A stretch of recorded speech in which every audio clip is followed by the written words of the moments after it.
Welcome to Pardon the Interruption. I'm your host, Sam Durham, alongside Jacob Orlick, Ricky Williams, and Ryan Schlesinger. Today, we're going to be talking about the greatest single-season NBA team. We got thinking after the Celtics won that championship last night. I'm going to start with Ryan, work our way all the way here to Jacob. Ryan, what do you think? Yeah, I think the Celtics are definitely up there after dominating through the playoffs. But I'm going to go a few years back to the 2016 through 2017 Warriors. It was the second most wins they've had in their franchise history, 67. The year they won 73, they lost 9 games. They could not get the job done. They blew a 3-1 lead in the finals. So I'm going with the team that just lost 6 less games, and they got the job done against Cleveland in the finals. I mean, who's beating that Warriors team? I can't name any team that's better than prime Stephen Curry, prime Kevin Durant. Klay Thompson was probably one of the best pure shooters in the league at that time. Draymond Green was a beast before he was getting all those flagrant fouls. And, yeah, I don't know who's beating that team. That's a good take, but, you said how many wins? 67. 67. I'm going to go back two years prior to that. I'll say the 2014 Spurs. And the reason why. But the years prior to that, they're considered as the best winningest team, having multiple. They've had like 10 straight seasons where they just had 50-plus wins. They won the championship that year, and they were coached by the Hall of Famer Greg Popovich.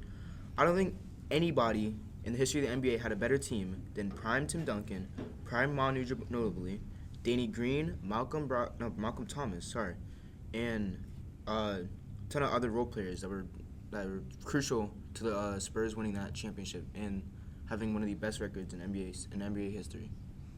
Yeah, I get what you're saying, but that's the same exact thing for the Warriors. The Warriors broke the single-season win record the year before that. They just couldn't get the job done in the playoffs, and they did it the next year. They got the job done in the playoffs, and that started a dynasty. They won many more championships in the next few years. They make the finals pretty much every year until the pandemic. They only won those two. It was 2015. No, 2015. They lost in 2016. Won 2017. 2018. The Spurs, they had a complete dynasty all the way from, I'm pretty sure, 1998 all the way to 2014. They won championship after championship after championship, beating super teams. They beat the Heat. They beat the Heat in the 2014 season, which is probably one of the best teams in the season right there. Yeah, I mean the Warriors won 3. They won it in 2022 as well. So the Spurs, they won 2 in that era, and the Heat won 2 in that era. So I don't really know. I'm gonna have to take the Warriors over the Spurs. Got a 3-person field here, so we're going to send it over to Jacob's take. All right, guys. Now that you all have spoken, it's time that we bring up the 1966 and 1967 Philadelphia 76ers, led by Wilt Chamberlain. 68-13.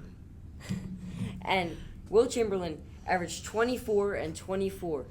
24 points, 24 rebounds, and breezed their way to an NBA championship that year, the team's first all time.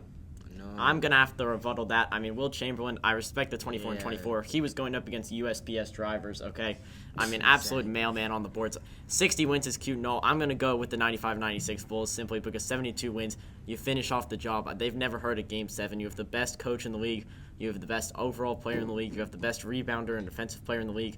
And then you have the best wingman in the league. Not to mention the Warriors coach, Steve Kerr, coming off the bench there. So you have some bench depth there as well as Tony Kukoc and all of them. I'm just going to go with this team. I mean, they really showed no weaknesses the entire season, and this was just after he came back from playing baseball. So you can only imagine how dominant he would have been if he played basketball those years. You say that about the Bulls. They had a ton of good players. They had the best rebounder in the league. The Warriors had Draymond Green, basically the Dennis Rodman of that era. And other than LeBron, Curry and Durant were both at least top 5, arguably 2 and 3 behind LeBron during that era. Klay Thompson was the best shooter in the league. I don't see much differences. I think the Warriors are right there with the Bulls. There's no 2 and 3 top 5. We got the best player, so I'm gonna go with the Bulls. I feel like for the Warriors, there were better teams that could have definitely the OKC Thunder. KD was okay. No, KD was on this Warriors team. I say probably the Houston team because they took them to game set. They took them to 7 games, and Houston probably would have won it if Chris Paul didn't get injured. So. I got the Warriors. And I feel like for the Bulls, like who did they really go against? I mean, yeah, you could have had one of the greatest seasons of all time, but it depends on like who would you go against. The Spurs, they went against the Dirk Nowitzki-led Dallas Mavs, Portland Trailblazers, and the stacked OKC team, and then the Miami Heat. And let me remind you that the Philadelphia that the Philadelphia 76ers, when they went on that run, had to play Oscar Robertson, Bill Russell, and Rick Barry all in the same playoffs, and they won it all. But it's not a one-person team. It's not a one-person game.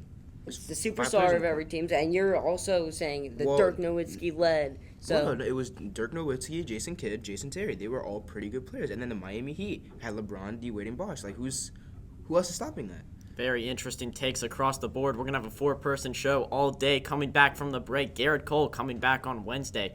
And the Phillies really smoking the Padres last night. That's all for this segment. We'll be right back after the break.